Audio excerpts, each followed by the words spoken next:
जय जगन्नाथ। मनीष हेउ किंबा पशुपक्षी समस्तଙ୍କ जीवन मूल्यवान अटे। जदि आम आखि सामने आमे केबे कोनोसी मनीष को असुविधार पड़िथिबार देखु किंबा रास्तार दुर्घटनाग्रस्त हेबार देखु सेतेबेले आमे सांग सांग आंबुलांस को कॉल करी निहाती भावरे से व्यक्ति को साहाय्य करबा पई चेष्टा करू। किंतु एपरि स्थले जदि आम आखि सामने दुर्घटनाग्रस्त कौनसी प्राणी को आमे देखु जेमति कि पशु पक्षी ताहले आमे बहुत लोक जानि पारे नै कि आमे से परिस्थिति रे तांको केमिति साहाय्य करबा।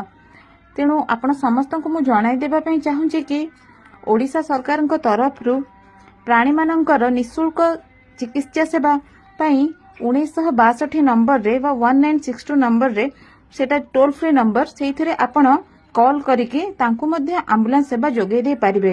तेणु आपण समस्त को मोर विनीत अनुरोध जदि केबे कोनोसी असहाय दुष्ट निराश्रय पशुपक्षी मानक आपणक घरर आखपाखरे हेउ किंबा रास्तारे किंबा दुर्घटनाग्रस्त अवस्था देखती निहाती भाव 1962 ये जो टोल फ्री नंबर टी अच्छी सेटा आपणकर 24 घंटा से नंबर टी चालू रही थाए।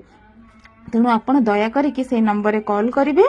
तांकर जो कस्टमर केयर एग्जीक्यूटिव थिबे तांको जदि आपण सेठी भी न रही पारंती किछि असुविधा नै से जो लोकेशन रो डिटेल्स आपण तांको सहित शेयर कर देबे। आपणकर कांटेक्ट नंबर टी दे देबे आ से आख पाखरे जे भी लोकल लोक सब थिबे स्थानीय बासिंदा सेमानकर नंबर टी आपण आनिकी से नंबर टी भी आपण परे जो एम्बुलेंस वाला जतो आपण को कॉल करिवे आपण तांको देई परिबे। तेणु आपण समस्त को मोर अनुरोध कौनसी असहाय प्राणी को जदि आपण सेपरी खराब अवस्था देखते तांको सेहीपरी छाड़िकी आसतु ना।